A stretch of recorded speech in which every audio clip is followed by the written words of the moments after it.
Hello everyone. आज के इस लेक्चर के मैट्रिक्स में हम लोग देखेंगे डायगोनलाइजेशन ऑफ मैट्रिक्स। इसके प्रीवियस लेक्चर में देखा था डायगोनलाइजेशन ऑफ मैट्रिक्स फॉर 2/2। आज देखेंगे diagonalization of matrix for 3/3 order. तो let us start with example. Diagonalize the matrix is equal to 6 -2 2 -2 3 -1 2 -1 3। तो आप देख रहे हैं इस क्वेश्चन में ए जो है वो है आपका 3x3 ऑर्डर 3 का मैट्रिक्स। तो ऑर्डर 3 की मैट्रिक्स को डायगोनलाइज करने बोला है। या फिर क्वेश्चन ऐसा भी आ सकता है, find the eigen value eigen vector modal matrix has find the diagonal form. तो इंस्टेड ऑफ इतने सारे वर्ड्स अगर ऐसा सिर्फ दिया है diagonalize the matrix A is equal to, तो आपको डायगोनलाइज के पीछे क्या क्या पता करना है। इसके पहले लेक्चर में देखा था क्या क्या पता करना पता है। डायगोनलाइज वर्ड के पीछे हमें सबसे पहले पता करना है उसका करस्पॉन्डिंग आइगन वैल्यू। दूसरा पॉइंट में आएगा उसका करस्पॉन्डिंग आइगन वेक्टर। तीसरा पॉइंट उसका निकालना पड़ेगा मॉडल मैट्रिक्स बी। और फोर्थ नंबर के पॉइंट पर उसको शो करना है D is equal to B inverse A B. Shortly निकालना है B inverse of A B. Diagonalize का मीनिंग होता है ये सारी चीजें आपको निकालनी है सबसे पहले। तो सबसे पहले देखो कि ए मैट्रिक्स कितने हैं, 3/3 का। तो आइगन वैल्यू जब निकालना है और ए मैट्रिक्स 3/3 का है, हमें पता है when A is 3x3 matrix and we want to find the eigen value, so we have characteristic equation. हमारे पास characteristic equation है, characteristic equation for a 3/3 that is lambda cube s1 lambda square s2 lambda minus determinant a is equal to 0। ये characteristic equation है 3/3 का। ये matrix रहेगा उसका eigen value निकालने का फॉर्मूला। इसमें हमें पता करना है s1 s2 और डिटरमिनेंट a। S1 क्या होता है, S1 हमने पढ़ा है sum of diagonal element in a matrix. ये मैट्रिक्स है, ये है इसका डायगोनल एलिमेंट, इसको सम कर देते हैं। तो 6 3 3 6 + 3 + 3 ये हो जाएगा 12। ठीक है, अब दूसरा निकालेंगे हम लोग S2। तो S2 क्या होता है, एक्चुअली S2 होता है sum of minor of diagonal element. तो डायगोनल सबसे पहले S2 निकालेंगे, डायगोनल को सिलेक्ट कर लो, यही डायगोनल एलिमेंट है। ठीक है, तो डायगोनल को सिलेक्ट करने के बाद इसका माइनर निकालना है, हर एक का माइनर निकालना है। तो हम लोग इसको ऐसे लिख सकते हैं, ऐसे कर सकते हैं, माइनर इसका निकालना है। तो ये कौन से कॉलम कौन से रो में है उसको ड्रॉप कर दो। ये जो है फर्स्ट डायगोनल कौन से कॉलम में, ये कॉलम में, ये कॉलम में, तो इसको निकाल दो, इस तरह से निकाल दो। तो ये इसको निकालने के बाद जो 4 एलिमेंट बचते हैं उसको डिटरमिनेंट में लिखेंगे। यहाँ बचा 3 - 1 -1 3, इसको ड्रॉप कर दो। 3 - 1 -1 3 3 - 1 -1 3, तो प्लस साइन। दूसरा डायगोनल सेलेक्ट कर लो, ये दूसरा डायगोनल है, ये कौन से कॉलम में, इस कॉलम में, इस रो में। तो ये कॉलम हटा दो, इस कॉलम को हटा दो, इस रो को हटा दो, तो बचता है 6 2 2 3। इसको डिटरमिनेंट में लिख दो 6 2 2 3, फिर प्लस साइन के साथ अगेन। थर्ड डायगोनल ये है, ये कौन से कॉलम में, ये कॉलम में है और ये रो में, इसको डिलीट कर दो, बचता है 6 - 2 3 6 - 2 3। मतलब माइनर कैसे निकलेगा, ये फर्स्ट डायगोनल का माइनर फिर से देखो कैसे निकालना है, उसका रो कॉलम ड्रॉप कर दो, 4 बचा, डिटरमिनेंट में लिख दो। दूसरा ये कौन से कॉलम में, ये कॉलम, ये रो में, 2 4 बचा, उसको लिख दो, ये हो गया। इसका आपको माइनर निकालना है तो इसका कॉलम रो ड्रॉप करो, जो 4 बचा है उसको डिटरमिनेंट में। ये है sum of minor of diagonal element. अब जैसे इसके बीच में क्या है, क्रॉस मल्टीप्लिकेशन करेंगे और सम करेंगे तो मिल जाएगा S2। S2 is equal to S2 is equal to, इसको क्रॉस कर दो, 9 9 -1 ही होगा, ये 9 - 1 प्लस ये कितना होगा 18 - 4, फिर प्लस ये भी होगा 18 - 4 3 - 4। सो S2 इज इक्वल 9 - 1 8 हो जाएगा, ये हो जाएगा 14, ये भी हो जाएगा 14, ये हो जाएगा मिलाकर के आएगा 36 28 28 और 30 36, ये S2 हो गया। ठीक है, अब हम लोग जाते हैं S1 S2 निकाल कर डिटरमिनेंट ए की तरफ। Determinant A is equal to, बस इसको डिटरमिनेंट में लिखना है, 2 खड़ी लाइन के बीच में, 6 - 2 2 -2 3 -1 2 -1 3, ये डिटरमिनेंट। ठीक है, अब डिटरमिनेंट को यूजुअली हम लोग कैसे सॉल्व करते हैं, फर्स्ट नंबर लिख देते हैं, फर्स्ट नंबर, उसके बाद ब्रैकेट, ये फर्स्ट नंबर उसका कॉलम रो करस्पॉन्डिंग ड्रॉप कर दो, ये ड्रॉप, तो 4 एलिमेंट बचते हैं आपके पास, तो ऐसे भी इजीली हो जाएगा। करस्पॉन्डिंग रो कॉलम ड्रॉप किया तो 4 एलिमेंट डिटरमिनेंट में लिख दो, 3 -1 3। तो अकॉर्डिंग टू रूल हमें इसको एंटर करना, माइनस साइन तो ऑलरेडी है, माइनस है, ठीक है। अब ये कौन से कॉलम है, ये करस्पॉन्डिंग रो कॉलम ड्रॉप, ये 4 एलिमेंट डिटरमिनेंट में, -2 -1 2 3 प्लस के साथ थर्ड एलिमेंट करते हैं +2, इसका कॉलम रो ड्रॉप करो, कॉलम ये रो गया, कॉलम गया, तो -2 3 -2 3 2 -1, ये है डिटरमिनेंट ऑर्डर 3 के किस तरह से इवैल्यूएट करते हैं। क्रॉस मल्टीप्लिकेशन कर दो, 6 9 -1 फिर +2 हो जाएगा, फिर -6 +2 और ये हो जाएगा 2 -6 इज इक्वल टू 6 टाइम्स 9 -1 8 हो जाएगा आपका, प्लस 2 मल्टीप्लाइड है -6 + 2 -4 हो जाएगा, ये +2 इंटू ये हो जाएगा -4 ही, ये हो जाएगा 48 -8 तो हो जाएगा आपका 16, ये हो जाएगा आपका 16 राइट। तो आपको माइनस करना पड़ेगा 48 और 16 को माइनस कर दो तो ये 2 बचा और इधर से 1 ले लिया, 32 बचेगा आपके पास, सिंपली 32 कम्स, ठीक है। ये इस तरह से डिटरमिनेंट ए निकल गया। आप कैलकुलेटर की हेल्प से भी डिटरमिनेंट ए डायरेक्टली निकाल सकते हो, कैसे निकालोगे आपको पता है। इस मैट्रिक्स को स्टोर कर लीजिए, स्टोर करने के बाद इसका डिटरमिनेंट डायरेक्टली कैलकुलेटर में ले लें, डिटरमिनेंट ए की वैल्यू यही शो कर देगा।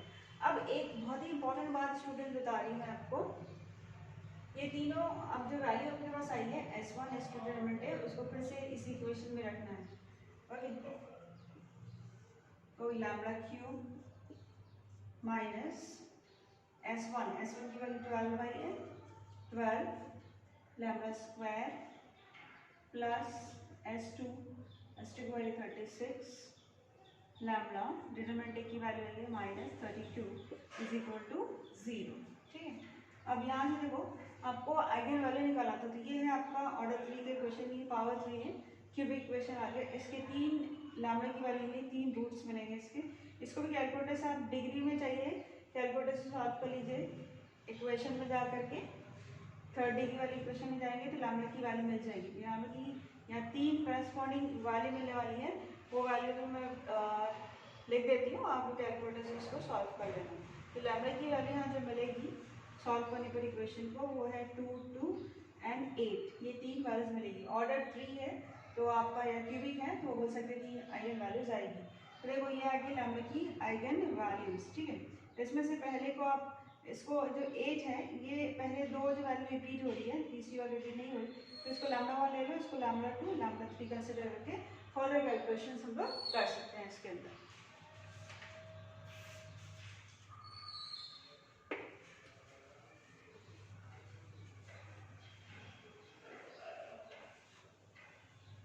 कंसिडर कर लेते हैं, let lambda 1 is equal to 8 lambda 2 is equal to 2 lambda 3 भी इज इक्वल टू 2 ही, ठीक है। तो अब ये आइगन वैल्यू निकालने के बाद आप एक चीज करो, ये यहाँ तक जैसे आप पहुँच गए तो आपको सेल्फ वेरिफिकेशन है कि ये जो आपने निकाला है सही या गलत है। तो आप क्या कीजिए, इसको पूरा सम कर दीजिए आइगन वैल्यूज के यहाँ पर, सम करेंगे तो कितना मिलेगा 8 + 2 + 2, देखिए मैं बताती हूँ, 8 + 2 + 2, ये 2 to 8, ये कितना हो जाएगा आपका 12, ठीक है। और आपका जो मैट्रिक्स ए था, ये सम ऑफ मैंने क्या लिया eigen values, sum of eigen values 12 आ रहा है, और ये डायगोनल एलिमेंट जो आपका था, डायगोनल एलिमेंट ए मैट्रिक्स में जो 6 3 3 था, तो ये सम ऑफ डायगोनल करेंगे तो ये इसके बराबर आ जाएगा। देखो 6 3 9 हो गया और 9 + 3 12, यानी ये जो है sum of eigen value equal to sum of diagonal element in a matrix. तो ये जो सम ऑफ आइगन वैल्यू है डायगोनल के सम के बराबर आता है, मतलब ये आपने बिल्कुल सही निकाला हुआ है। एक तरीका ये होगा वेरिफिकेशन का।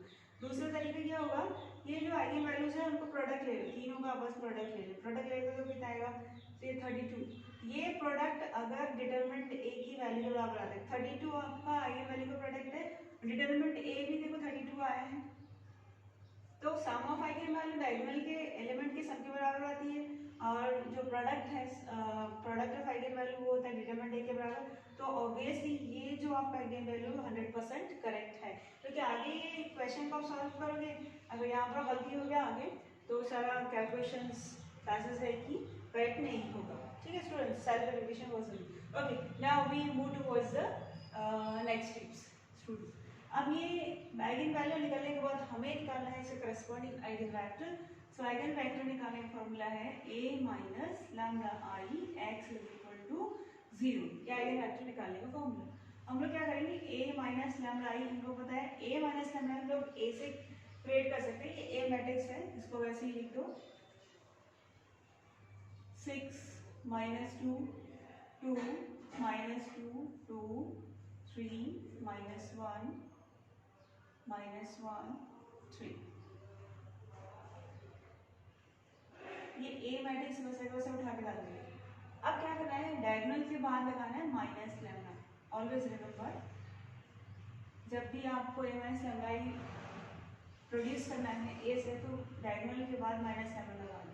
उसके बाद एक्स, क्योंकि ए जो है आपका 3/3 का मैट्रिक्स है, तो एक्स आप लेंगे x1 x2 x3 और 0 को ले लेंगे, ये 0 ये मैट्रिक्स है, क्योंकि ये पूरा मैट्रिक्स है, तो 0 फिगर 0 नहीं है बल्कि मैट्रिक्स है, तो इसको भी आप ऑर्डर 3 का मतलब 3 0 से एनक्लोज करेंगे। ठीक है, अब आप क्या करेंगे, इससे इक्वेशन बनाएंगे, इसके साथ x1 लगा दो, इसके साथ x2, इसके साथ x3, तो 6 minus lambda x1 minus 2 x2 plus 2 x3 is equal to 0। दूसरा भी इसका x1 x2 x3 equal to 0 minus 2 x1 plus 3 minus lambda of x2 minus x3 is equal to 0, फिर 2 times x1 minus x2 plus 3 minus lambda x3 is equal to 0। Equations आ गए, इसको नाम दे दीजिए 1 2 3। अब लैम्डा की वैल्यू रखो और करस्पॉन्डिंग आइगन वेक्टर निकालो। तो लैम्डा की वैल्यू सबसे पहले देखो, ये रिपीट हो रहा था और रिपीट नहीं हुआ, जो रिपीट नहीं हुआ उसको सबसे पहले ले लेते हैं। For lambda is equal to 8 के लिए हम लोग आइगन वेक्टर निकालते हैं, for lambda is equal to 8। तो लैम्डा बोलिए या लैम्डा वन बोलिए, वो एक ही रहेगा, 8 रख देते हैं लैम्डा की जगह पर, यहाँ जहाँ जहाँ लैम्डा वहाँ 8 रख दो। तो क्या बनेगा, equation number 1 implies 6 minus lambda की वैल्यू 8 रखे हैं, तो 6 माइनस 8 आएगा minus 2 x1 minus 2 x2 plus 2 x3 is equal to 0।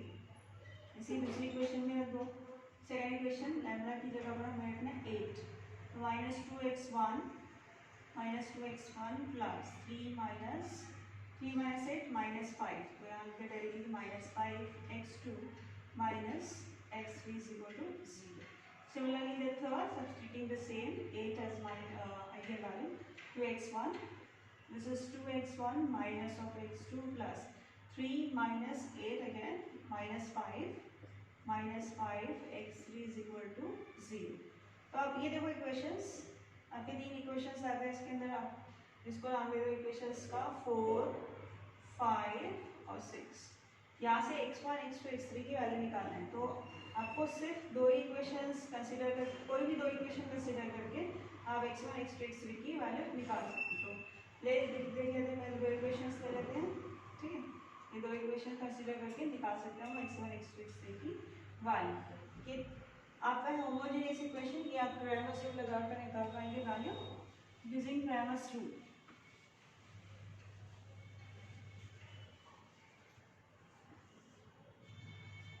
Using Cramer's rule, x1 upon पहले 2 इक्वेशन पकड़े तो आपको 3 यहाँ पर आपके पास अनोज है, मतलब x1 x2 x3।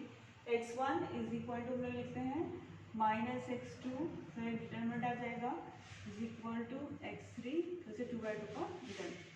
तो x1 के नीचे क्या लिखना है, एक्चुअली जब x1 के नीचे लिखना है तो x1 पहले 2 इक्वेशन से 2 इक्वेशन कंसीडर करो, इसको ड्रॉप कर दो, हटा दो, तो आएगा -2 -5 2 -1 -2 -5 2 -1 2 -1। अब x2 के नीचे लिखना है, x2 के नीचे लिखना है तो x2 ड्रॉप कर दो, तो -2 -2 -2 -2 2 -1 2 -1। अब x3 के नीचे लिखना है तो x3 ड्रॉप कर दो, तो minus two minus two minus two minus two minus two minus five minus two minus five. अब इसको सॉल्व कर लो, टू बाई टू का डिटरमिनेंट है, क्रॉस मल्टीप्लिकेशन हो जाएगा टू माइनस माइनस प्लस 10 हो जाएगा, x2 negative upon two plus 4 हो जाएगा इक्वल टू x3 अपॉन हो जाएगा 10 माइनस 4। ओके, तो x1 अपॉन ये आएगा 12 is equal to minus x2 upon 6 is equal to x3 10 minus 4 is 6। ये सिर्फ 6 के डिविजिबल है, 6 से डिवाइड कर दो, x1 upon 6 to the 12, x2 upon 6 1 the, ये माइनस को लगा लो, फिर से 6 1 द 6। तो ये हो गई आपकी x1 x2 x3 की value, x1 2 x2 minus 1 x3 1। अब फिर से अगर चेक करना है इसको कि ये जो आपने x1 x2 x3 निकाला है ये सही है नहीं, तो आपको क्या करना है, आपने पहले दो इक्वेशंस लेकर के ये वैल्यू निकाली सॉल्व करने के बाद, अब ये वैल्यू को थर्ड इक्वेशन रखिए, थर्ड इक्वेशन अगर सेटिस्फाई करता है, ये तो सेटिस्फाई करेगा ही, लेकिन थर्ड इक्वेशन भी सेटिस्फाई करना चाहिए, तभी ये आपका सॉल्यूशन करेक्ट होगा।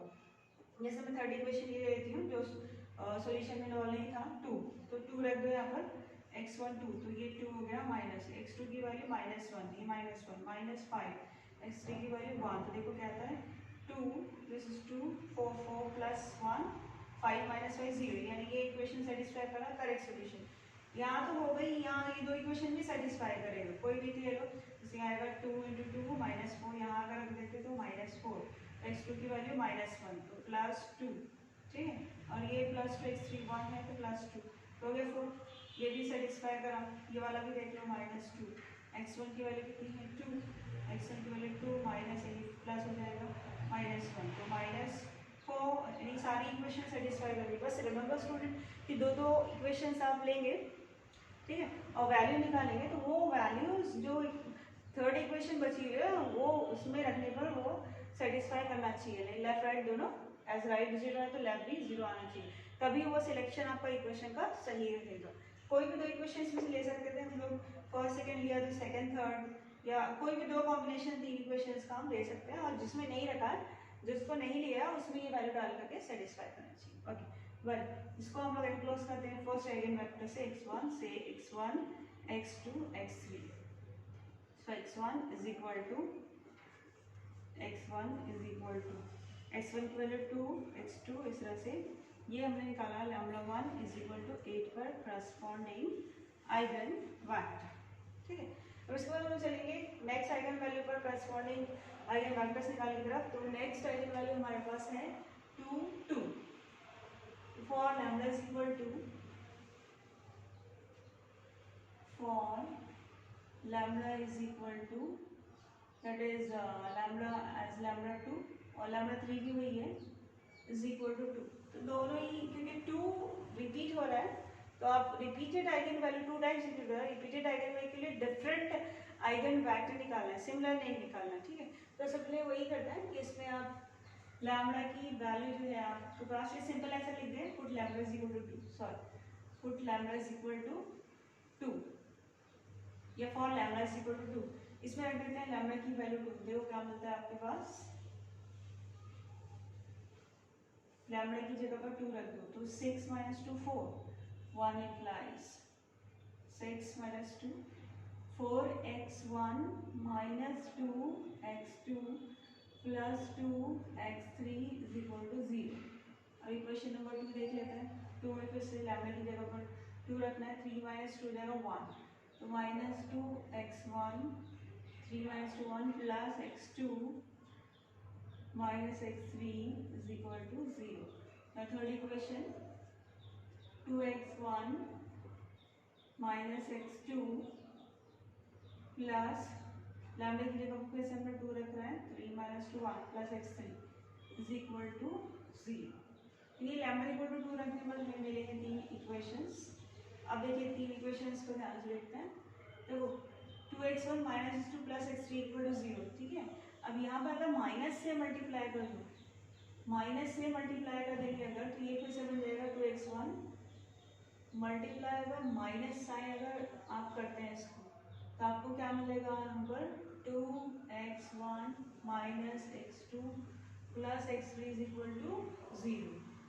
ठीक है, तो ये जो इक्वेशन आपकी इस फॉर्म में आ जाएगी। फिर से यहाँ से अगर 2 से डिवाइड करें आप, अगर इसको आप डिवाइड बाई 2 करते हो तो आएगा ये सिंपल आपका 2x1 minus x2 plus x3 is equal to 0। It means ये तीनों इक्वेशन सिमिलर है।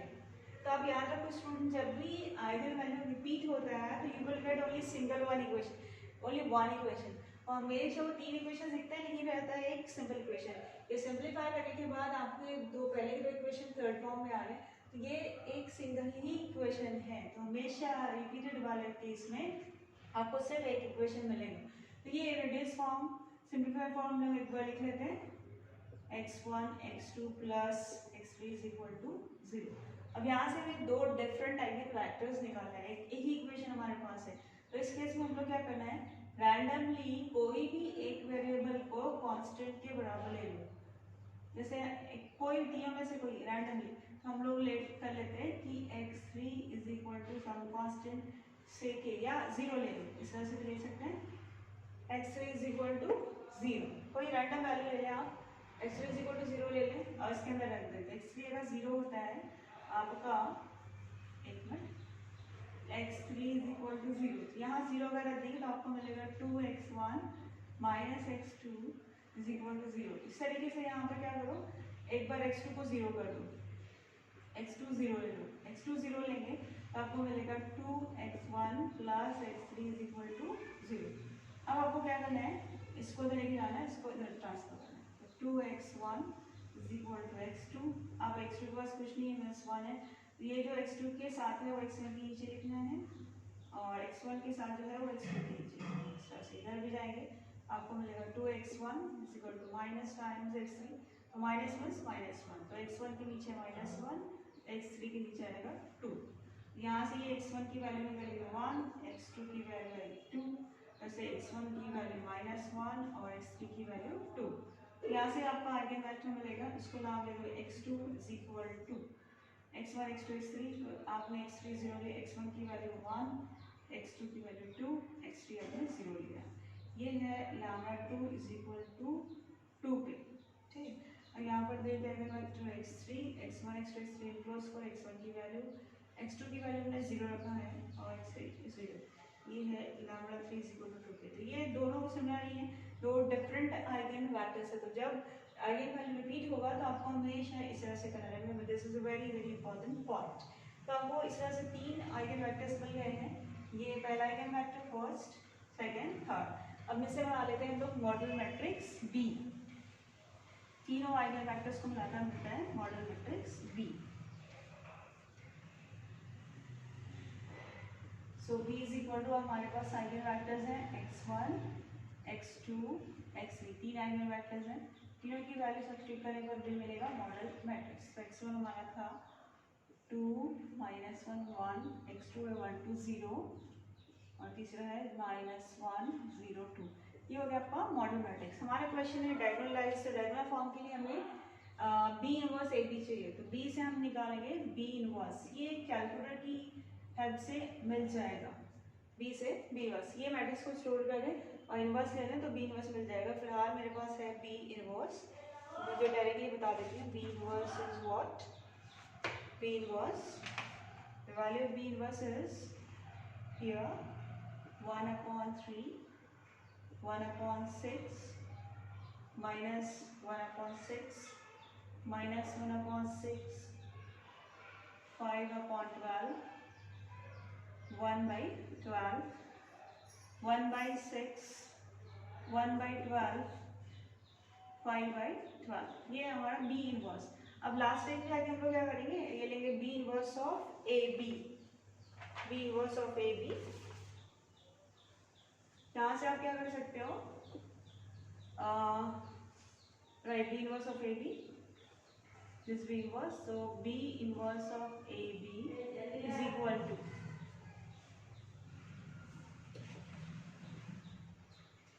बी इनवर्स आपके पास है 1/3 1/6 1/6 1/6 5/12, 1/12, minus 1/6, 1/12 and 5/12.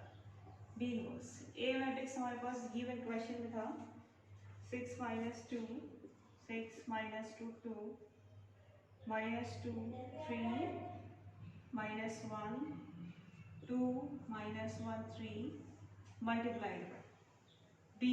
B is 2 minus 1 1 1 2 0, last में minus 1 0 2.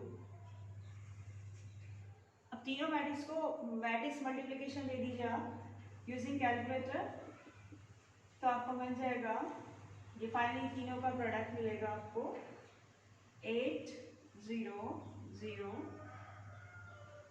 0 2 0 0 0 2. ऑलवेज आपको इसी फॉर्म में मिलेगा. आपको देख लीजिए यहाँ पर कि जो आपके डायगोनल एलिमेंट्स हैं ये आपकी हमेशा रहेगी आइगन वैल्यू.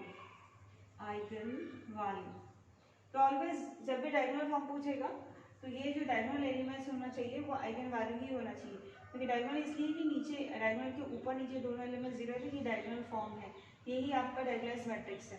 इसको आप तीन मैट्रिक्स को मैट्रिक्स मल्टीप्लिकेशन करोगे you will get definitely this thing. अगर कोई यहाँ पर मिस्टेक होता है मतलब आपने स्टोर बराबर नहीं किया तो स्टोर अच्छे से करना इसको, you will get definitely this required answer 8 2 2. देखो ये जो है फर्स्ट हमने लिया था आइगन वैल्यू 8, इसके बाद 2, इसके बाद 2, तो इस तरह सीक्वेंस में आएगा. अगर आपने पहले इस पर आइगन वेक्टर निकालना 2 2 पर तो 2 2 पहले आ जाएगा 2 2 8 इस तरह से, तो वो भी करेक्ट होगा 100%.